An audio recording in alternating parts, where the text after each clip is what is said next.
Okay. Well, Yes. Yeah. welcome. Okay. Welcome, everybody, to T-Limbs Presents The Bridge. I'm Shante Wright, and I would like to introduce our distinguished panel that we have here. Of course, you have Francis over here, we have Teresa, and we have Twyla. We'd like to send a shout out to Reggie and Ron, our technical gurus that make this thing happen. So, Reg and Ron, we want to send you guys a high five. So, thank you guys for all that you do. Today we have a dynamic discussion concerning the missing conversations of MLK. And to lead us off, I'd like to start you off with our own Angela Davis, Sister Soldier, Michelle, Twyla. Yes, I love that. Rolling the one. Yes, yes. Oh, can I ever live up to that? No. Thank you so much. First of all, we want you to hit the subscribe button. We want you to hit the like button. We want you to hit the share button. We want you to find us on connecttothebridge.com. We want you to go to Connect to the Bridge on YouTube or on Instagram, Connect to the Bridge, or Facebook, Connect to the Bridge. We're here every Sunday from 4 to 5. Had a little technical delay. That was just we're trying to knock out some glitches. So just ride it out with us. Don't go anywhere. Don't go anywhere. Don't go anywhere. Now. We want to hear your comments. We want your input. This is for you. Again, I say put your brick into the foundation. You can call us at 240-719-2560. I made it. I had that written down. But okay. But we're rolling. But we do want to hear from you. We want to hear your comments. We want your input. Yes. You know, anything that you'd like to discuss or suggest a question, please hit us up. If you have something to say about the show or something that we can improve upon, let us know. We want your feedback because we can do this together. Yes. Very good. Let's dial back the pages of time to 1967. 1967, there was a whole lot going on in 67. The speech we're going to talk about today is called The Other America. It was delivered at Stanford University by Martin Luther King, and that was the speech that we believe that got him killed in 68. 67 King was what got 68 King killed. I think we can agree on that. Yeah. But what was happening in the world in 67? I know there was a whole lot going on in the United States. Well, we know we have 475,000 troops that were in Vietnam. We know that the president, Lyndon Baines Johnson, increased the taxes, 6% tax, to fund the war. The fake war. Well, That was a fake war. I mean, that's even before Trump came on the scene, but the fake war. But Well, guess what? It never was actually declared a war. It's called the Vietnam conflict. It's like Korea. Okay. So, and there's different, and there is a technical difference That's to between calling soften something it. a war and calling it a conflict. You had gas was 33 cents a gallon. The pay per hour was $1.40 to get a new home. It cost you $3,800 or so. I think about cell it. phones were big as this book. Disregard. You had so many different things. You had the Loving versus Virginia case, which the Supreme Court finally declared it was unconstitutional to not allow interracial marriages. Later on that year, Thurgood Marshall was selected as the first black Supreme Court justice, and in my opinion, the only black Supreme Court justice. Now, that's Twyla. That's another story. But our current. But at the same time, COINTELPRO legally got started.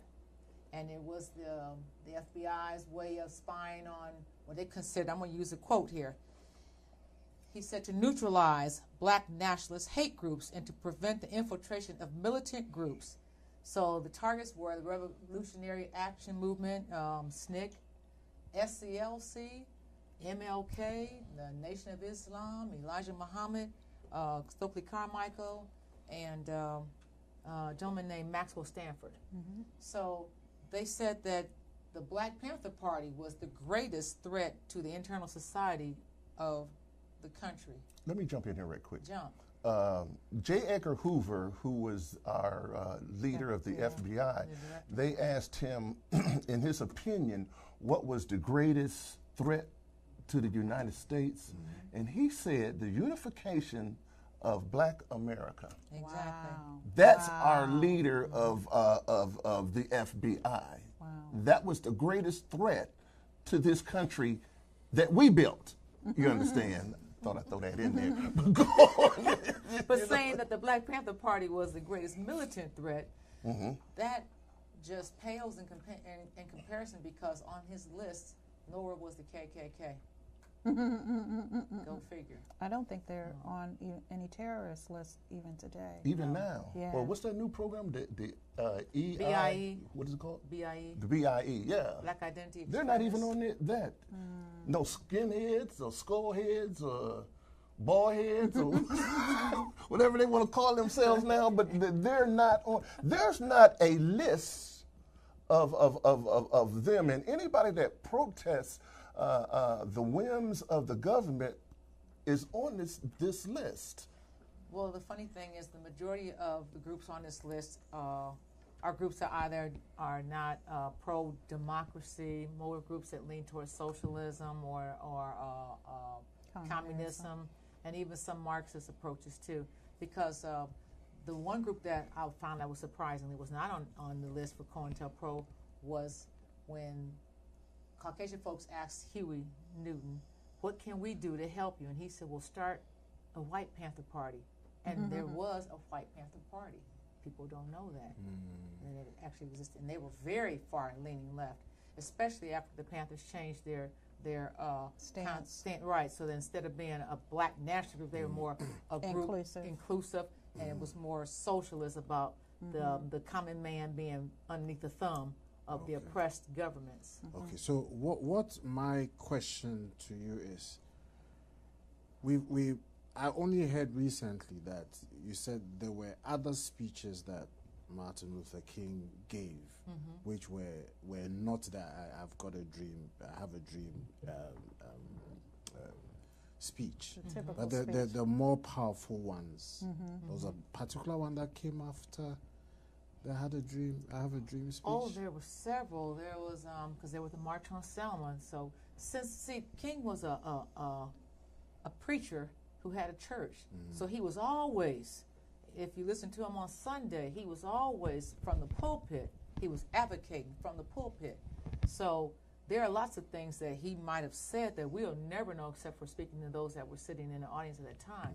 Now, we know that after that, 63, he won the Nobel Peace Prize in 64. Well, he gave a speech prior to that, too, and he gave a speech in Oslo as well. He also kept protesting, and then they ended up, in 65, they went to March on Selma. That's when you always hear all the time. There was a movie called Selma. Yeah. That's the when they were on the Edmund Pettus Bridge, and that's the one that we have a certain unnamed congressman that always refers to it. And so, but that wasn't just King. That wasn't just the only thing. But see, King was making a turn at that point because that's the same year that Malcolm had gotten killed.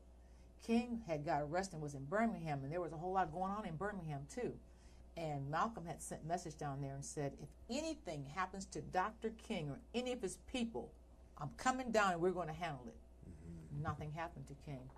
But we also know that within that year, Malcolm was killed, too. Let me ask you this. You said Martin preached a lot of his sermons or speeches from the pulpit.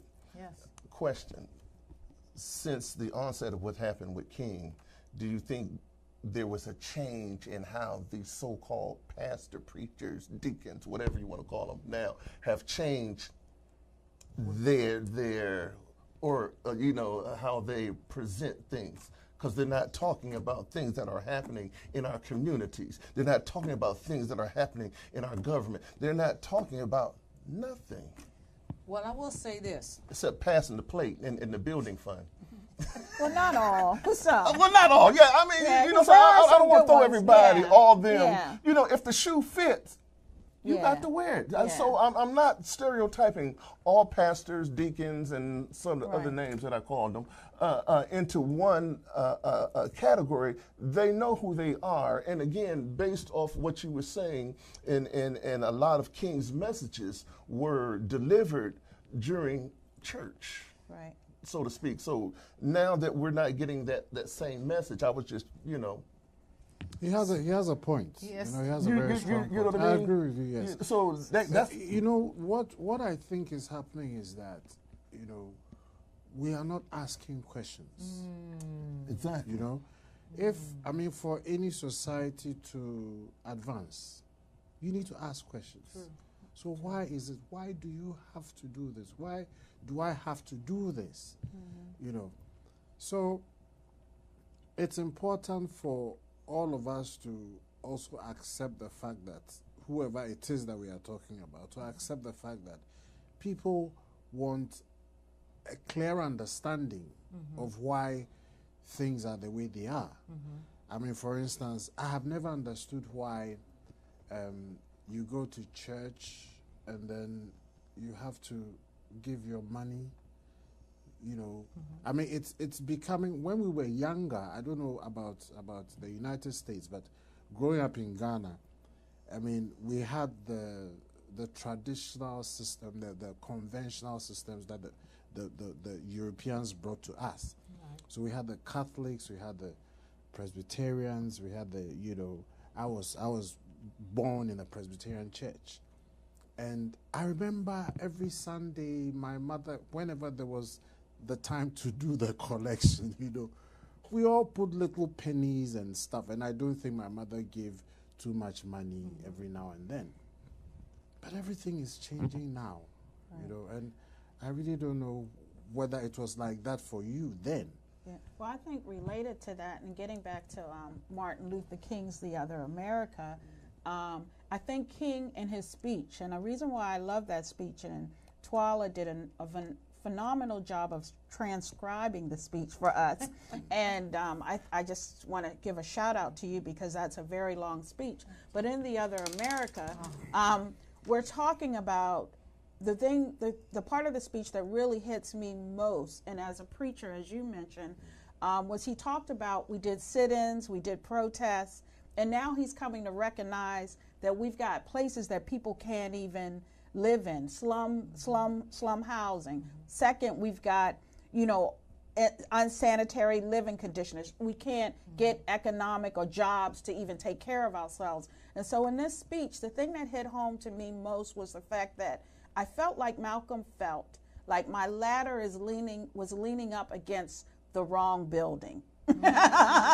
So his focus, and I read and took some time to prepare for the show, The Negro Problem, which was a consortium of authors, Paul Laurence Dunbar, where they're talking about this race issue again. This race issue has been plaguing us for years. We've had scholars discuss it.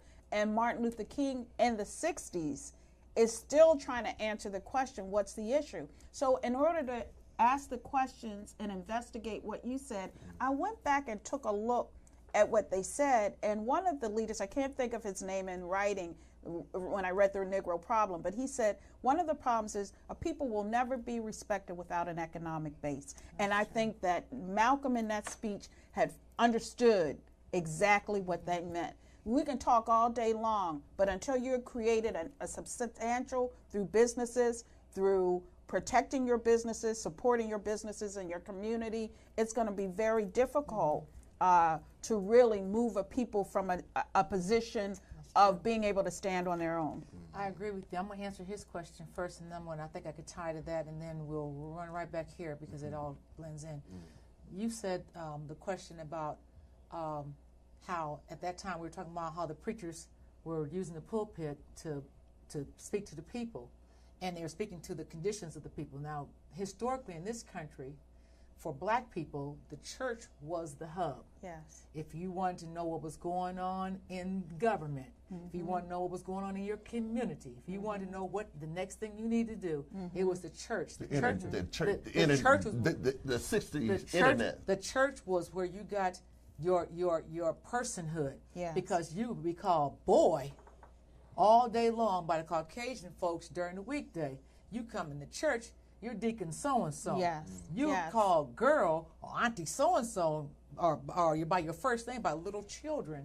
And then on Sunday, you hear your sister so-and-so and head of the Missionary Society, whatever. So you got your personhood in church. So you got your dignity. Your that was the respect. one place where the hub was where You knew that you were being respected for the person you were. Now, the church was was integral part of civic rights, and even when back to slavery, they would sing call and response songs. That's how they were able. They would sing these church songs like "Wade in the water, wade in the water, wait, God's going to trouble the water." They were telling you where to go and what to do. So for us in this country, the church was our source. Now, in the 50s and 60s, and even beyond that time, up until I would say maybe more toward the 80s, maybe, churches were not afraid, or ministers were not afraid to speak to these social ills. But as society changed, our focus changed too. Churches became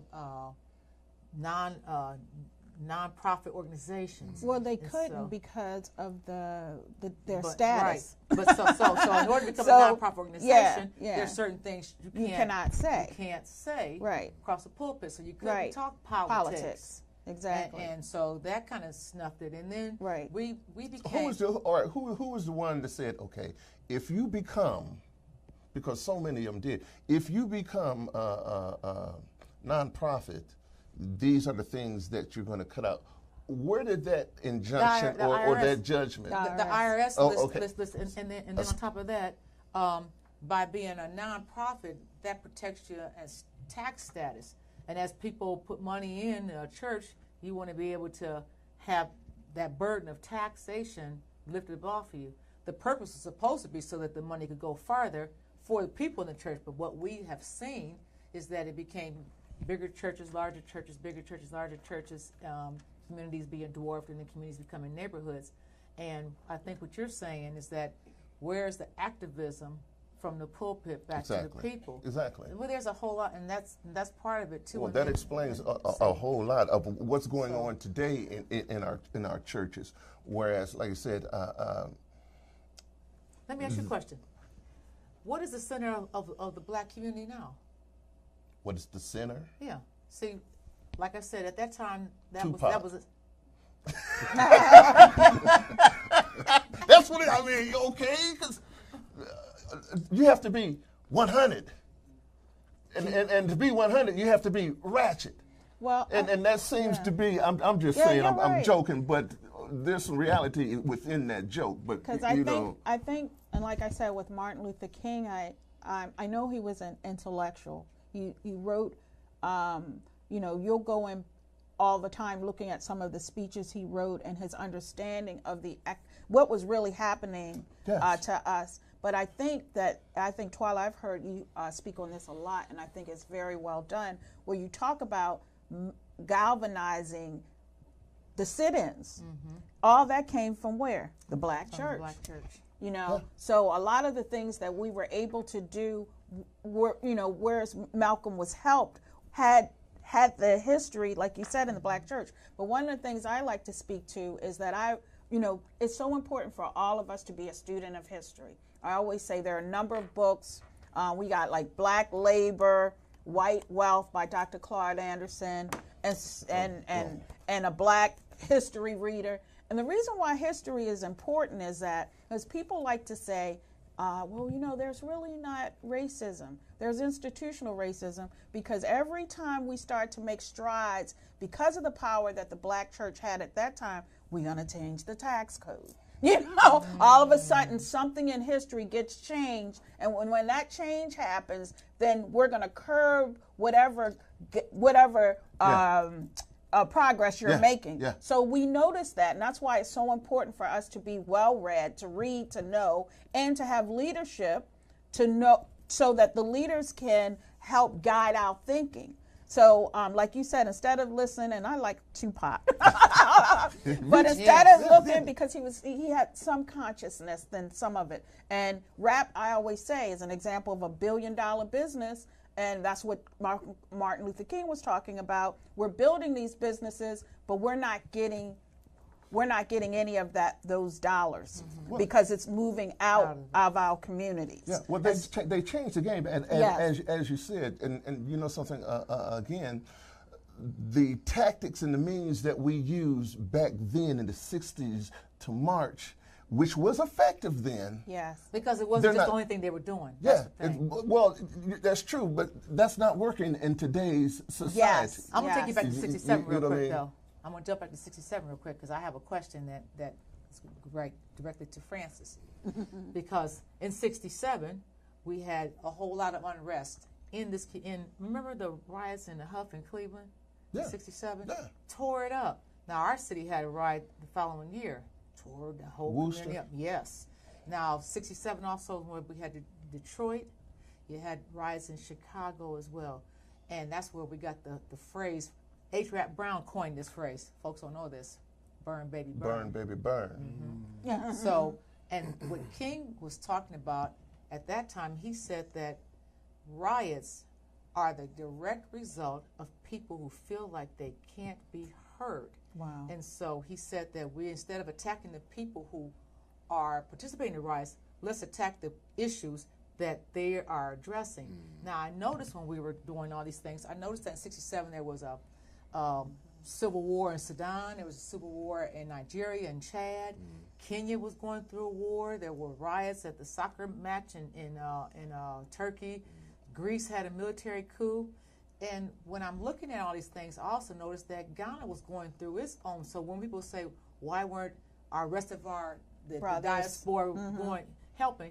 Well, my gosh, everybody was going through a civil war, a war of independence or something. So what I wanted is to find out what was going on in Ghana, or what led up. I know that we have a relationship to Ghana that goes deeper than just the plantation and the slave trade. Our relationship when it was so rich. first of all, Ghana had a relationship with Martin Luther King because in 1957, during the struggle for independence, Kwame Nkrumah developed a relationship with him, and he actually invited him to come to Ghana for the independence. But in Nkrumah's letter to him, he says, well, even though I really wish I could have paid for your trip to Ghana, we were under, well, he couldn't afford to buy a ticket for Martin Luther King to come. But it was a nice worded letter, you can find it online. But he found a way around it, and he came. So he was one of the guests at our independence. So Ghana has always had a relationship with Martin Luther King. Growing up, I remember, faintly something that we had to study in school about Martin Luther King, and but I think we were more the African American culture that influenced us most was the music. The music and the fashion. So way back from the mid-60s, everybody wanted to dress like, we used to call them the Afro-Americans. Do you know that's the way you were called? Afro. Yeah. Yes, we Afro. So growing up, we used to call them Afro-Americans. We call ourselves that too for Yeah. a minute. Yeah. And I remember we watched a lot of the few black shows like Julia. Oh, yeah. You remember that? Yeah, Julia. We watched Julia in Ghana, Oh. and a couple of them.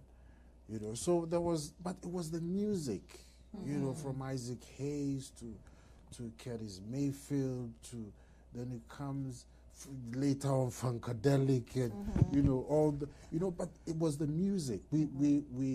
I personally, and I know a lot of the people I grew up with, had this bond with America because of the fashion. Did you guys? Well, of course, you wore bell bottoms. Oh, in the- well, You know something too, Francis. pants, Now, during that time beads. period, dashikis. Yes, Because I had me a that's couple of them. What was that?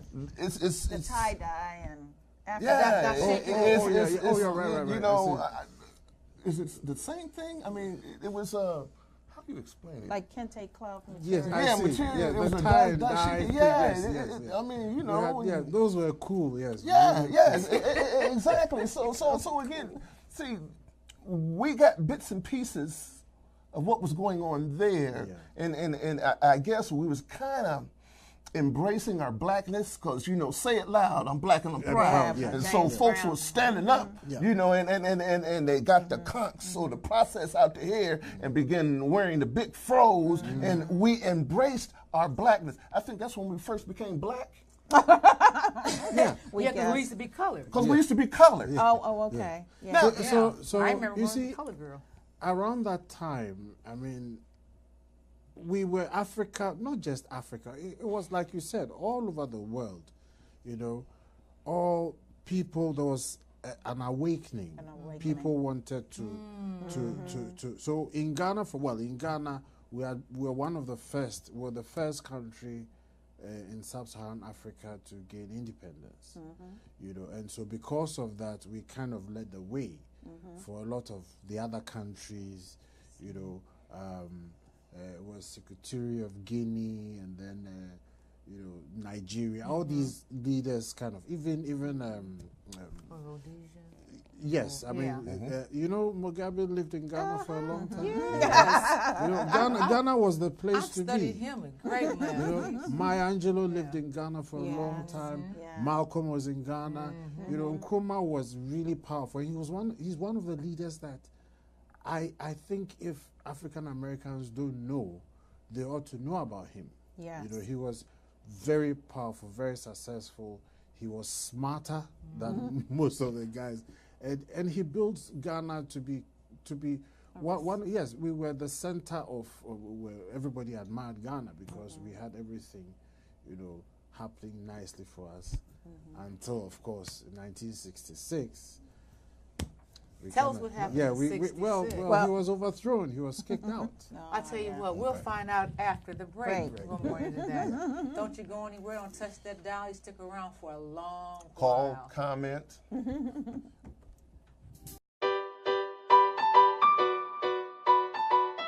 Everyone has a story to tell, and I know you do too. But you don't know where or how to start? Imagination Press will help you. Write, edit, and publish your book on Amazon, Barnes & Noble, Lulu.com, Ingram, as well as helping you reach markets across the globe. Call us today on 301-379-2709 for a free one-on-one consultation, or visit our website and send us an email, imaginationpressonline.com. Again, that's imaginationpressonline.com. Imagination Press is your complete guide to publishing, branding, and promotions. Give us a call today.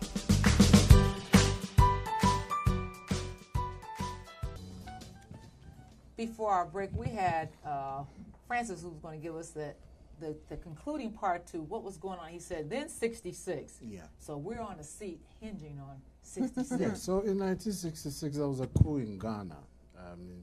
The military took over, and Nkrumah was had gone abroad, you know, and then things, you know, happened, and there was a coup, you know. So for me and for most people, they feel that things were going south, you know, things were not going well. And I remember seeing as a kid, you know, I saw a lot of cartoons and very nasty things said about Nkrumah at the time. You know, that he was he had become a dictator and so on and so forth. You know, but later on, of studying Nkrumah's legacy, we realized that he was really a great man. You know, and he did a lot of things. He had put a lot of things in place for the country to develop.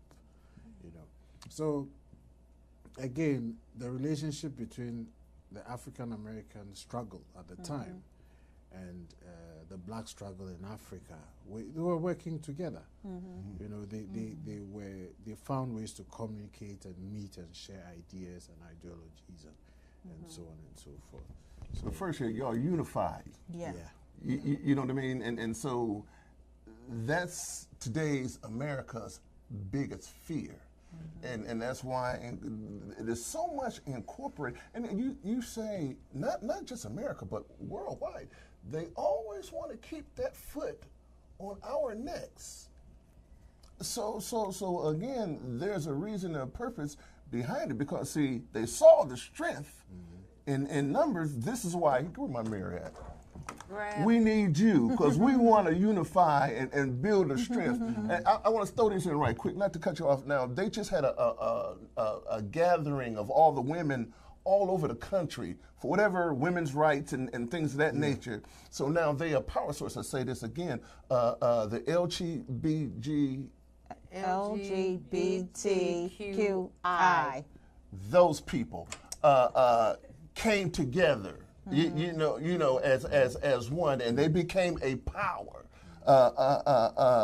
Ghana became a power through unification, and so again, the powers that be want to keep this separation. But here's the thing that King was talking about in '67, and mind you, like I said, and like we've reiterated, this speech was said. He ran through '67 and '68, and this was the message he wouldn't move from.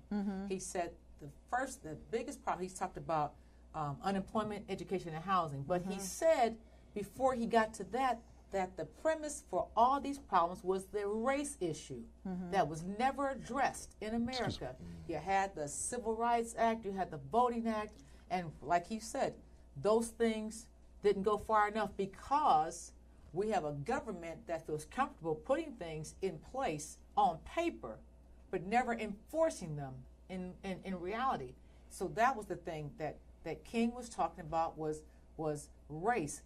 Now we heard during the Obama era and during his candidacy that we were in post-racial. Did you hear what I said? Post means after. That's Latin. Racial. I looked in the dictionary and found out that definition will never occur because there's always going to be someone who oppresses someone because of their race. Now, in this speech, I want you all to focus on this a minute. He talked about the unemployment, the rise in unemployment. He said that there are Negro men that looking for jobs and aren't there, and the unemployment gap was getting wider and wider. Does that sound familiar? Does it sound familiar? Exactly. And I think Dr. Claude Anderson, I know when he talks about, not so much here, but in Power Economics, he really goes into detail about economically, there's no difference between where we are now than where we were like a few 100 years. Yeah. And that's a scary thing. That head start off of that black labor, they keep moving forward, and we're moving further back. You know, I don't want to say we're not as well. The situation creates itself to whereas we're not as hungry.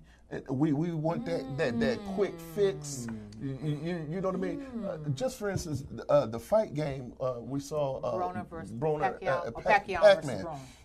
And I was listening to them, and anything that they have achieved, they had to work for it. You know what I mean? And so now, yes, I want my children to do a little better than I did, and we all do. But you know something, we we tend to spoil them a little bit, or maybe even a lot. But we spoil them to the point they want that instant gratification. They don't want to put in the time now that it takes we call in order it entitled. to achieve. Yes. Entitled. So that entitlement, they think that, okay, well, shoot, you did the work, so I'm going to get all the wealth.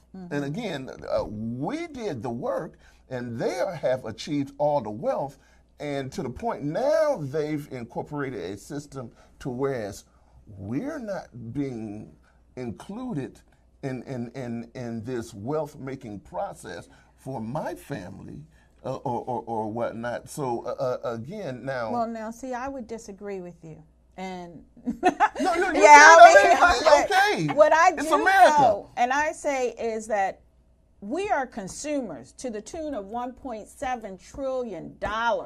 We represent, as black people today, a 16th country. This is based on census data. How much is that is black dollars? Okay, now the problem for us is economics is the name of the game. I don't care, you can call race, we're talking race here, but we as a people, until we start looking at the economic piece, I think Damien said it on our last show about green is the thing that matters to most people. And until we get that piece down, and we're looking in the back mirror, we should be looking in that rear view mirror just to figure out what we can do differently, because what we've done hasn't worked to date. I agree. So now we only spend, of that 1.7 trillion, that's a lot of money. That's hair, that's fingernails, that's the $250 tennis, The bling. that's the bling, that's all of that. 3% of it goes back into our community. And it really Only doesn't go to our 3%. community, because our communities, we don't even have communities anymore. Yeah. We got neighborhoods. Yes, That's- yes. And that's the reality. We Yes. have neighborhoods.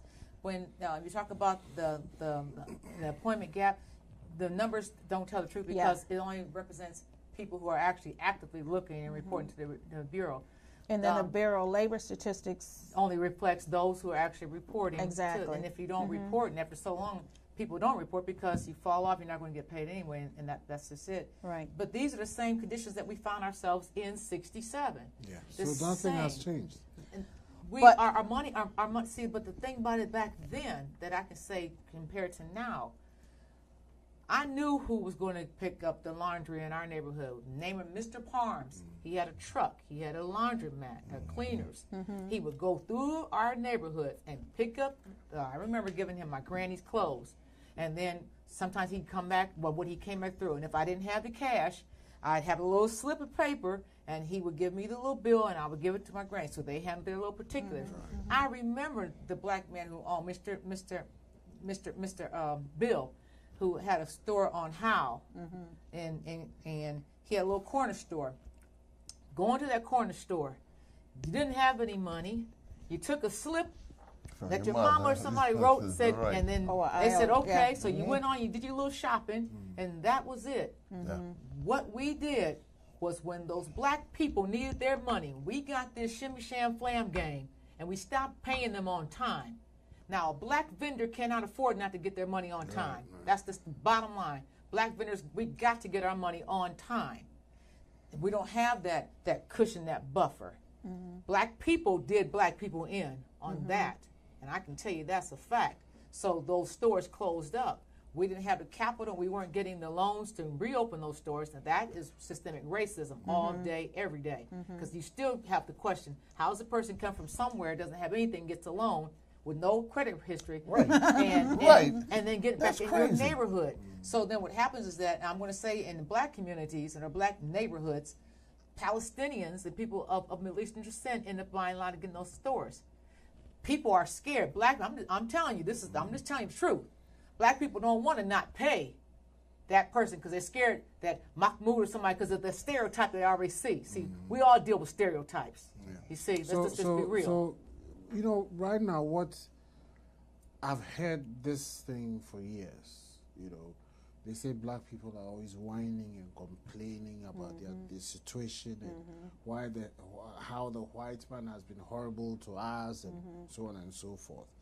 And what is the way forward? I mean, what do you think if the four of us decided to, you know, come up with a strategy, a plan, you know, where we will turn this negative whining, complaining thing into something that will actually bring change? Well, I'd like to start off because I'm all about solutions. First of all, I think that we got a far ahead in life because of God, number one. We had a strong faith, Christian-based faith in Christ. And that was, as you mentioned in prior sessions, before we got over here, we were a religious people. Yes. We were a spiritual people, a religious, spiritual, But we believed in God. We had a firm, in my opinion, value system. And if you don't have a firm foundational value system, it's very difficult to move forward in life. That's number one. Number two is your family. I've made it. I'm sitting here today because I'm standing on the shoulders of some very great women and men. And we've got to recognize that we can't treat our families any kind of way. because they're the first source of helping us to the next level. But now, where's our families today? What do we see the dynamic of the definition of family when we were growing up is different than the definition of family today. Right. So, well, how does that translate? I think I know when I was growing up, what was the first thing you learned about a family? The nuclear family, mom, dad, children. But guess who made the biggest impact on me and you? Who were they? My grandmother, great grandparents. Those are the people who gave us what? Wisdom and understanding and knowledge. And from that, we were able to move on. So once you have God, family, and then you can then spread it out to your community. And I'm a big believer. I'm a business owner. Sean is a business owner. Twala is a business owner. Francis is a business owner. We've got to own our businesses and support. And Dr. Claude Anderson talks about this at length. And we've got to, his biggest point to me that changed my thinking was, stay in your communities and clean your trash up. Start investing in where you live. Make a difference in where you live. And to me, if we just do those few things, getting those right, and everybody being on board and on the same path, and leadership is important. And I think it was called the talented.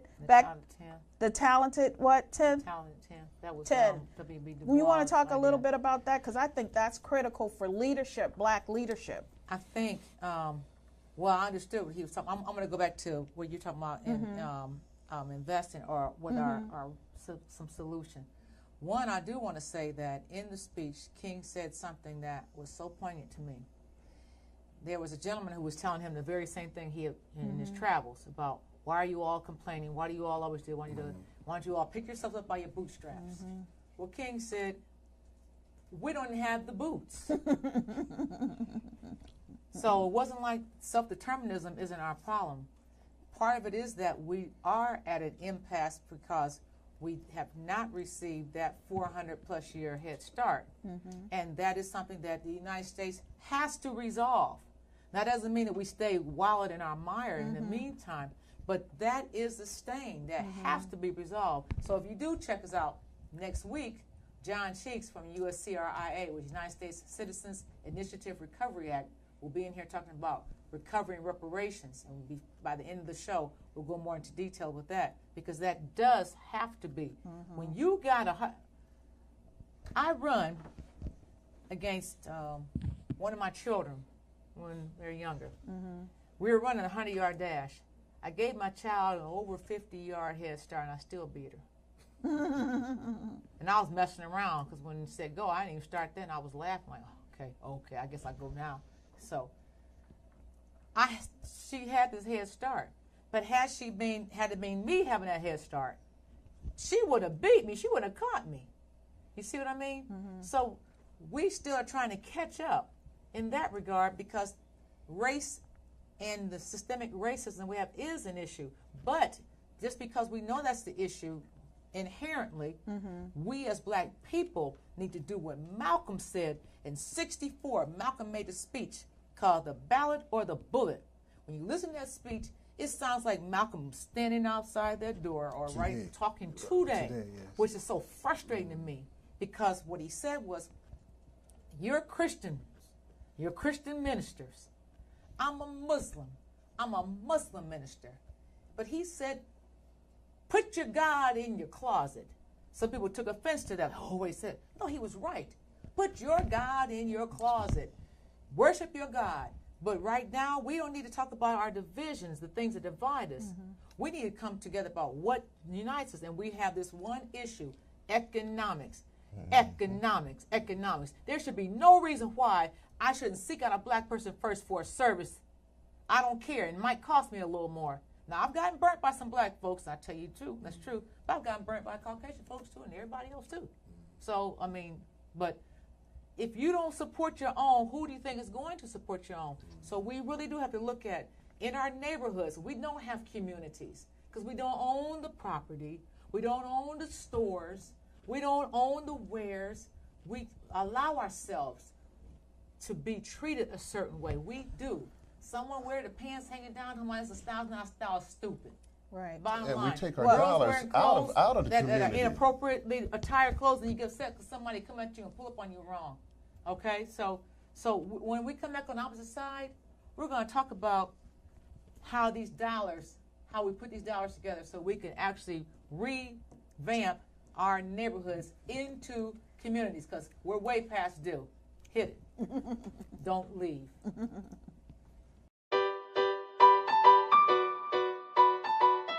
Everyone has a story to tell, and I know you do too. But you don't know where or how to start? Imagination Press will help you.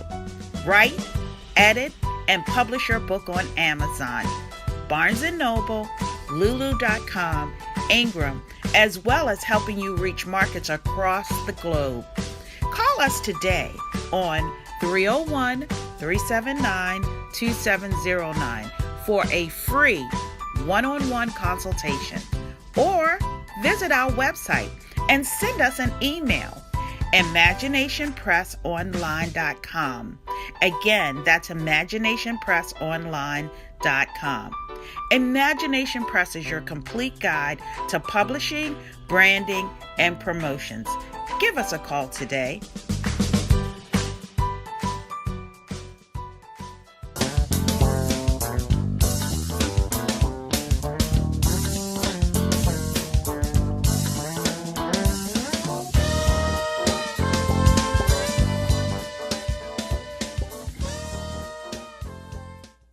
Okay, and as you can see, we're back with the poetess Miriam Whitehead Bryce, and we're always happy to have her around. In addition to that, we want to say that you can pick up Miriam's book on Amazon.com and also Barnes & Noble. So we want you to support her. Like I said, I want to make sure that we purchase her book. She's also available for speaking engagements and whatnot. But I always like to talk to Miriam because I think she's a free thinker. She's always interesting and, more importantly, funny. So anyway, she has a few questions for us. Yes, I wanted to know, when did we go from indentured servants to slaves? Very good question. I'll start off. You know something, that's a European thing. Now, when they were over there, and we talked about this earlier, when they were over there, there was no slaves, there were classes. You know, you had the rich and the poor, the Serbs. Serfs. The serfs, yeah. Y'all remember the serfs back in school, right? So there were different classes, and so they weren't called slaves, but they were called serfs. So when they got tired of serving, they decided to come to another place. Now, none of those people of class came over on the boat ride, did they? No, the serfs came over. Now, when the serfs came over there, they're in a new land. Well, how are we going to survive? So the indigenous people taught them how to survive in the land. So now that they know how to survive in the land, well, who's going to build our homes and our houses and our businesses and this? So, let's go get us some more serfs. So they go to the African countries to get them serfs, but they didn't want to use the same name, so they called them slaves. You know what I mean? I mean, that's just my opinion. And so, but again, so they called them slaves, and of course now they took them same European ideas and traits and brought them over to perpetrate them on another group of people. Okay. In a book called the Bible, they have servants and had slavery too. But the slave institutions that were of old were nowhere near the slave institution in this country. This country is the only time in history where the slave servitude was based solely upon the color of your skin. Blacks were here on this continent. We were back here in 3000 BC. We were traders. And you have to understand, too, that the continents were all united at one time, too. So we know that tectonic plates shift and move, and we have all these continents separate. But blacks were here before the Pilgrims got here. Blacks were here when the Pilgrims got here. Blacks didn't depend on the Pilgrims or any part of England to get them here. Our whole indentured servant, those that were in England that came as indentured servants, supposed to be here for 7 years, and in the 7th year you're supposed to be given freedom. Released, The yeah. same thing that you find if you look at this book called the Bible, the Old Testament, the same thing too. There was a young man named Jacob or Yahoo, 7 years. He was supposed to be freed, and he was supposed to get the one wife, but he ended up getting the first one. He had to do 7 more years. Yes, See, so yes, that was I where that remember. 7-year mark came for indentured servitude. But now, and we'll talk about this more. This is it's a show by itself, because I really want us to really get to the meat of it. The Catholic Church is the impetus of why we got slavery in this country, why the indentured servitude ended up being slavery, because it was the Pope that signed this thing called the Papal Bull. It's the Papal Bulls, Papal, Bull. Their edicts. And what they did was they said to the Portuguese back in the 1400s, it's okay to go off the coast of Africa to take these Negro savages and enslave them. You see, and then in the 1500s, there were Papal Bulls all along, and then they were and the Spaniards did the same thing. So that's how it started for us in this country. Because up until that point in time, yes, it was a servitude, an indenture type of, and what it was that someone paid for your voyage, and then you worked back the work off for them. We fortunately have a live studio audience today, so Yeah, before we get to that, they were civilized people, but by changing that narrative, by calling them savages, that made it okay, because they were a thriving civilization. they were civil, and I don't You want to know go too what I far mean? into that today, I'm just- because but they did have. Now there are always going to be conflicts between people. I don't care, groups of people, tribes of people, are always going. And there was slavery, but it was not slavery as the institution that we have in this country. What it came And to be. in those other countries, their slavery did not include separating you from your family. Rape. Didn't include raping you. It was just that you were indebted to this person. You could actually travel and go from one place to the next place. They provided housing for you. They provided clothing for you. They even gave you some sort of pittance too. You see, so it's a whole. So when you hear people say other groups have been enslaved, squash them real quick. Only Real this quick. country, real quick. Only this country had an institution of slavery that was based solely upon the color of your skin, separated you from families, raped men and women, beat you, took people from lands where languages they didn't know, cultures they didn't know. So what could they do when they were enslaved here? They even enslaved free blacks that were here too. That's like I said, I have to cut Another back down. show. Right. Different another show. yeah, Sister another show. Soldiers, Different show. she don't went Angela Davis on Yeah, the show. yeah. Okay, that's another show. Speaking of Angela Davis, real quick, update on the Birmingham Civil Rights Institute, which I laughed when I try to even say that name now. Angela Davis was finally told why. She wasn't told directly from them. The CEO and Angela Taylor, Miss Taylor, you're a coward. I'm telling you, you're a coward. If you're looking at me, you're a coward. Somebody needs to send a message. You're a coward. You still refuse when all the news outlets have asked you directly to say why. You can't be mute on such an open subject. You need to say something. And the more you stay silent, the more it makes things fester.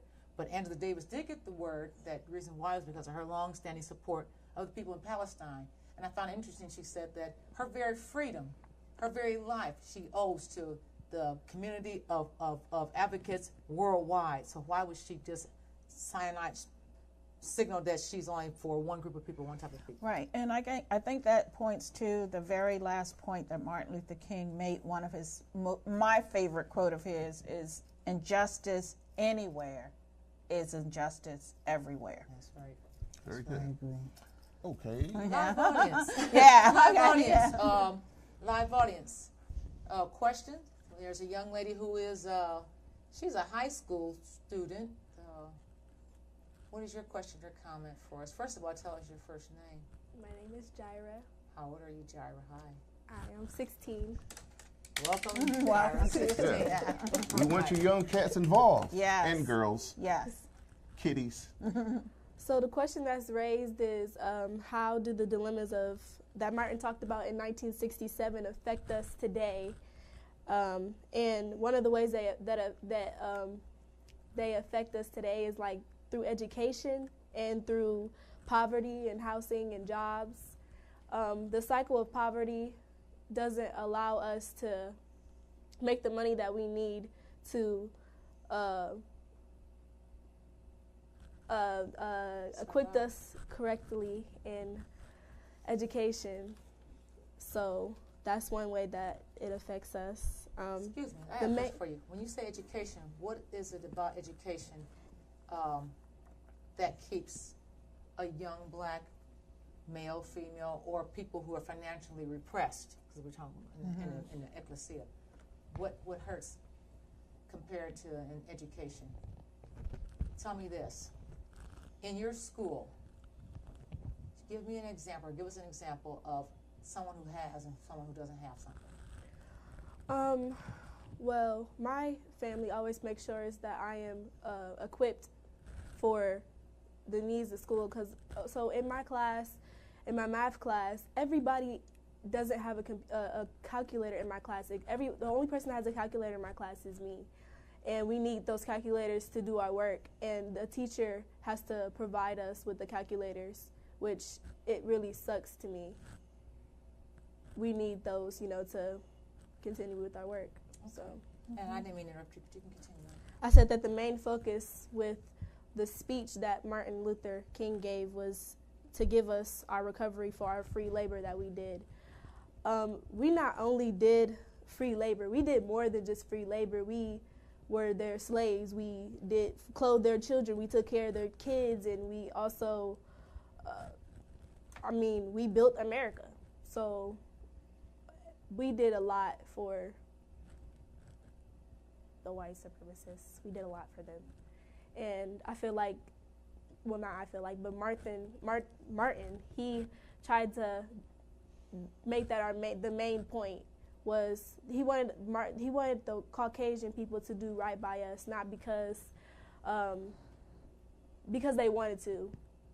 He wanted them to do right by us, not because we said something, but because it's in their heart to do right by us. Mm-hmm. They are in debt to us because of all the things that we did for them. We were beat by them, enslaved, and our children got hurt because of them. We did so much for them, but this is the payment that we get for everything that we did for them. And that's what Martin was trying to pinpoint. He was trying to also pinpoint that racism is very real, that it was not, he didn't want everybody to cover it up. He didn't want everybody to put it to the side, not just Caucasian people, but the black people too, because the Caucasian people were being two-faced. They were saying, oh, we're for you, but they weren't really showing it because actions, speak louder than words. But, Martin, he pinpointed that. He wanted everybody to know that racism was very real. It was, he wanted to make sure that it was known and not to keep it under the rug because it needed to be said, because they put so much money into other things, but they don't put it onto what needs to be put it onto. They have money to have a man walk on the moon. That's what Martin said, but they don't have money to, help us with our income and help us with us. He said that it's easier to integrate a lunch counter than it is to guarantee a livable income and a job and a solid, good job. He said it's easier to guarantee the right to vote than it is to guarantee the right to live in sanitary, decent homes and housing conditions, which is important and it is very sad. Wow. Jara, wow, that was good. Let me ask you a question as a young person. With how things, and through studying your history and you knowing what was going on, as a young person, what would you do to change it for young kids today? Something that they can do to help bring about change?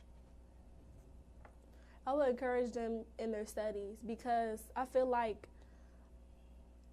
on the down low, not on the down low, like on the down low, but not on the down low, it's not wanted for us to succeed as young black people. It's not wanted for us to succeed. We spend too much time. We see so many black people in jail, and not enough of them in school and in books. A lot of them on the streets and not enough of them at home studying. So that's for one, because we have a lot of black children growing up too fast because of the number of jobs. We don't have a lot of jobs, or we don't have a lot of money. So we always hear these stories about how kids in school always have to deal with problems at home. So of course we would encourage education and a lot of activity, try to get out there, because our generation is the future. And absolutely. For them to succeed in the future, we need to know about our past and our history. Very good. And we need to learn how to learn from that history, because a lot of us are failing right now. Not too long ago, we were talking about a subject in school about how our generation is today. And to change it, I mean, we need to invest in education first and foremost. Another question, quick question. We as adults, do you think we failed you guys? Is there a lack of hope? Because you expect us to take care of you, and we are, and a lot of parents aren't doing what they're supposed to do as far as a child is concerned. Whereas you have to grow up 15, 16 or younger, and you have to take care of the other siblings. And you're thrusted in a role, that you're not prepared for. So I just want to ask you that question. Yes, I think so. I think they do, in a way, you kind of have failed us. Yeah. Wow. Fair answer. Well, thank you so much. That was beautiful. And so now we're going to have two things happen real quick before we sign off. One is Miriam is going to read her wonderful poem, and then we're going to have Twala give us a couple minutes to walk the walk and head on out. All right, this is called The Journey of We.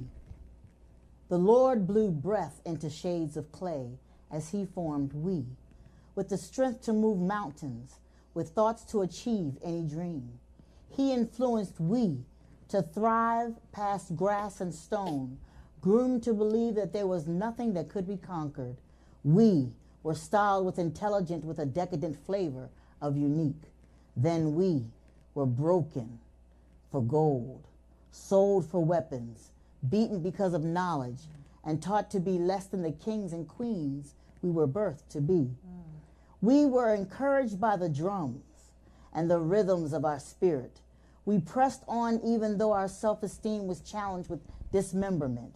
We were gathered, clustered, and frustrated by proprietors' hate, with an indwelling of love, still beating freedom in our hearts, loving strong inwardly, but outwardly appearing unnatural. We, daughters and sons, were raped, roped, and bound. Still the rhythms of our spirit were passed down with everlasting shades of we, with ceaseless blendings of ideas, creations, and celebrations. We were mitigated to be immigrated, then violated to be disassociated, yet still keeping the banner of prayer for justice only known by we. We were called to journey through the desolate channels, canals, and lower bowels of muck, only to rise through segregation because of an obligation to the future. We rose through depression and oppression because of an obligation to the future. We rise through the fogs of isolation because of an obligation to the future, just to ascend into greatness because of an obligation to the future.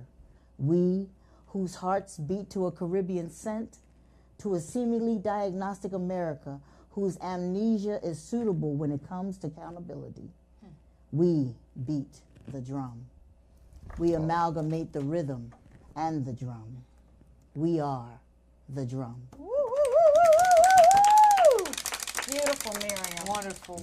Absolutely Yes, beautiful. yes, Information yes, again on yes. where they can pick up Miriam. And Miriam, we can pick up Miriam's book on Amazon.com. And Barnes and Noble. Barnes and Noble. It's called And I Don't Surrender to Stigmas and Judgments. Amen. Very good. Wonderful title. Very Wonderful good. title. So, Twala, you're going to take us out with Walk the Walk. Yes. First, I want to close up about King. Some of you all don't know that there was a lawsuit that was settled, and that it said that very the good. United States had colluded in the assassination of Dr. King.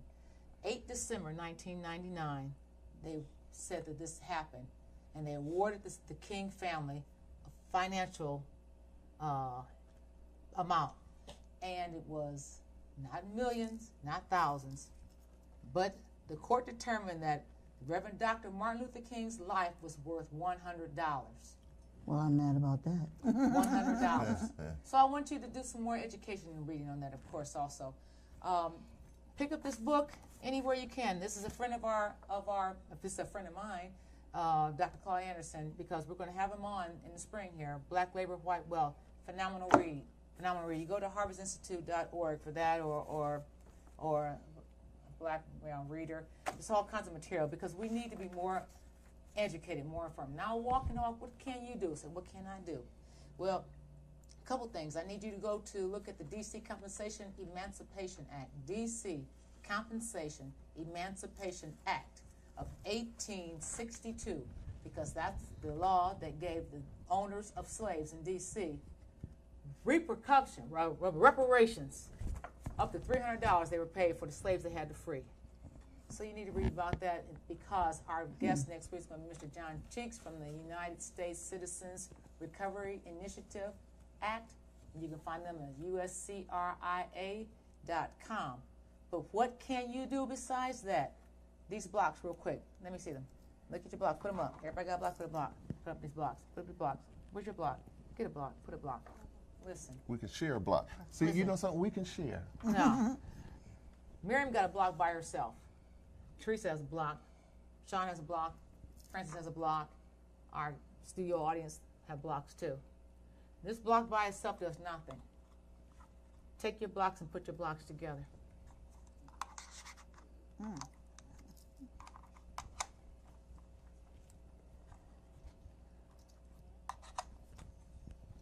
What did you do? Bill. We have a tower. You're going up higher. You're reaching higher. So that's what you need to do in your community. You need to put your blocks together. The speech was very short. It's 45-minute speech. We couldn't get it all done in an hour. You can't. Go back and listen to that speech again, and then get together in your neighborhood. Get together with your next door neighbor. Get together and just sit down and pull out, what one thing can I address? What one thing can I address? Don't forget, hit the like button, hit the share button, leave your comments, connecttothe.bridge.com. On our website, Connect to the Bridge. On YouTube, Connect to the Bridge. On Instagram, Connect to the Bridge. On Facebook. Yes. And that's it for this week. One more thing. Don't believe the hype. Don't let his story be your history. Ron, take us home.